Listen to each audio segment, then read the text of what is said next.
If you know the enemy and know yourself, you need not fear the result of 100 battles. We are now 15 hours into day 19, and who is going to win is pretty much clear now. When I go to the diplomacy tab and I rank on score, then you can see that Bechuanaland and Meklik and Papua New Guinea now have more than 1,000 points. They are followed by East Amazonas with 840 points and Illinois with 610. But now comes the juicy stuff. Illinois has cancelled his non-aggression pact with the Northwest USA. So he's gonna eat Northwest USA, and I think as East Amazonas is ranked 5, he won't take the risk to take down Illinois Utor attack him. He's pulling back most of all his units. He's taking a little bit of a naval blockade, I don't know, he's putting them everywhere, taking these islands out, which is Hawaii actually. However, we have got here some Papua New Guinea's troops who are also going to Northwest USA to take a couple of provinces, I guess. They are followed by a couple of tactical bombers and naval bombers. Also, Meklik is sending units to Hawaii to maybe take them, so interesting stuff could happen here. Orgelinsk and Poland, who have been almost completely eaten away by Meklik and Bechuanaland. The Bechuanaland tactic with the 10 units there is so fast, it's a very good tactic, even though Poland, he has these kind of units, armored cars, high-level anti-tank, high-level militia. He's not able to stop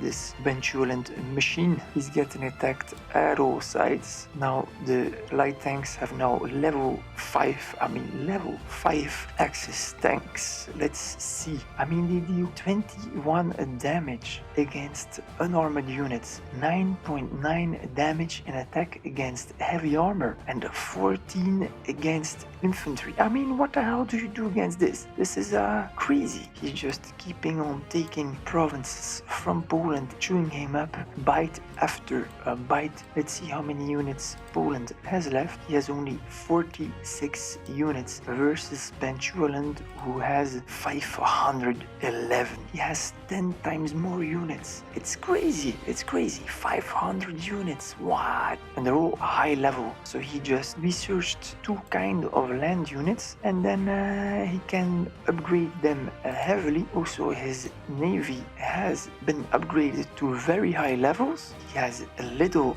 air. He went exclusively for interceptors and attack bombers. Also, these are extreme high level. Interceptors level 5, interceptors level 4. Level 4. They deal 16 damage to heavy armored units, 11 to light armored units. This is insane. And then we've got his interceptors, who deal 15 damage in attack to other planes. Be careful of this dude. He has played a very good game. However, what is going to happen with Meklik, I don't know. Is Meklik over here reinforcing because he's afraid that Bechuanaland is going to attack him? Or is he going to attack Bechuanaland himself? Going to be fighting for number 1 and number 2 rank? Will they fight for it or not? Because if they fight for it, they might risk to lose everything they worked for during this game. So this is risky business. Everything you build up, all these 20 days, they could be for nothing if you right now make the wrong choice, right? Then we got Papua New Guinea has finally consolidated his power. Khabarovsk still is in area here, but he only has 2 provinces left. 2 provinces is nothing. And if we see how many units he has left, he still has 98 units, so he still can do a lot of damage. Versus we've got Papua New Guinea with 353 armies, so he could deal easily with Khabarovsk, but he simply doesn't want to, because it's 10 railroad guns. They are very, very well protected by both anti-air units and melee units. You can't get close to that. And if he splits up, because there's 10 rocket artillery in here too, imagine getting attacked by 10 rocket artillery. They're level 3, man. They deal 9.3 versus unarmored units, 10 of them. That's 93 damage. And then if you consider the railroad guns, they'll deal 8.1 against heavy armored units, but there's 10 of those, so that's 81 in a single shot. Those two combined is extremely dangerous, so Meklik doesn't want to attack this. But is he going to let Khabarovsk live? That is the question. He is amassing here units. He's making a large stack in total of 32 level 3 artillery, 14 rocket artillery protected by anti-air, more anti-air level 3, interceptors, mechanized infantry, everything you can wish for, anti-tank, militias. So he's using the militia to add more hit points to absorb the damage, so he probably will go into the attack. This is going to be very interesting. And then he also still has his high level Air Force. So yeah, we will see. Will Khabarovsk be completely annihilated before the map ends? We will figure out soon in the following days. Alright, we are 14 hours into day 20. Day 20 means what? Yes, indeed, the mightiest army list. So let's jump into it with that. I'm going to the newspaper. I'm gonna scroll all the way down. So here we've got it, the world's mightiest armies. We've got Benchuoland, 25%. That's like 1/4 of the map. What? But then, very surprisingly, East Amazonas has 20%. But actually, it's not very surprisingly, because this map has been a cakewalk for him. Let's be honest.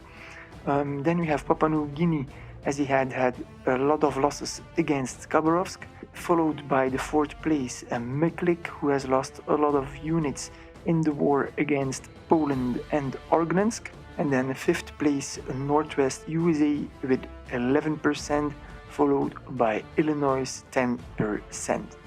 I mean, East Amazonas army is twice as mighty as Illinois, and still East Amazonas hasn't done a jack. This is a waste. Just like I said yesterday, East Amazonas over here, he could easily take units over here and attack the core provinces. But now this is not possible anymore, because he has now moved new stacks of railroad guns together with other units over here in Florida. 9 anti-air, 20 railroad guns. It's dead, man. Forget about it. Oh yeah, 8 more anti-air. There's 2 stacks of them, so he's gonna cover all the areas here. Nothing is going to land. There is more over here. So whatever you do, you can forget landing in that zone. And then he still has over here also railroad guns, also 10 of them, so that's already 30 in total. And it looks like East Amazonas is pretty content in staying there and just being happy with the 5th place in this game. We've got Illinois that will soon move against Northwest USA before the map ends, because in 1 day and 10 hours the game will be over, so 34 hours or more and it will be done. Also, Northwest USA is just biding his time, trying to prevent an invasion, but he is going to be worse off than expected, because we have invasion fleet over here, Air Force, but then again, air cannot conquer any provinces. So the question is, where are the Papua New Guinea's land force? So far, I think, what was that here? That's also Papua New Guinea, a couple of land units, not much, but I mean, an empty territory, 4 armored cars chasing around, powered by bombers. Yeah, that could do a lot of damage, take a lot of points, and that is exactly the intention Papua New Guinea has.